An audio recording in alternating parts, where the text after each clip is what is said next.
Hello everyone, welcome to my channel. This is totally an unusual video আজকে হতে যাচ্ছে। তো আমার রাতে 3টা বাজে শুটকির ভর্তা খাওয়ার ক্রেভিংস হয়েছে। তো আমি সে কারণে ভাবলাম যে ওকে একটা ভিডিও করে ফেলি, কারণ বাসায় আমি আজকে একা।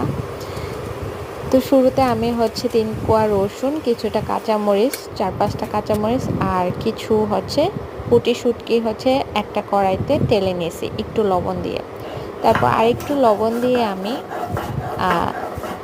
মরিচ আর রসুনটাকে একদম ভালো করে পিষে নিয়েছি। তারপরে আমি পুঁটি শুটকিটারে কিছুটা আস্ত আস্ত রেখে একটু বেটে নিয়েছি। আম্মু বলে পুঁটি শুটকি বেশি বাটতে হয় না, একটু আস্তে আস্তে রাখলে নাকি মজা লাগে। তো এই যে শুটকির ভর্তা বানানো I guess one of the easiest recipe sofa. তো আমার খুব পছন্দের একটা জিনিস যেটা আমি এখন করতেছি, সেটা ভর্তা বানানোর পরে কিছুটা ভাত নিয়ে তারপরে পাটায় বেটে খাওয়া।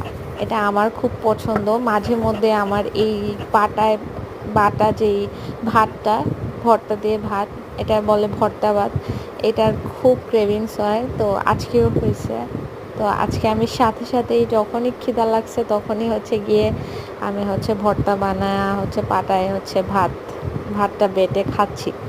এখন বাজে রাতের 3টা অ্যান্ড আমি এই পাটায় ভর্তা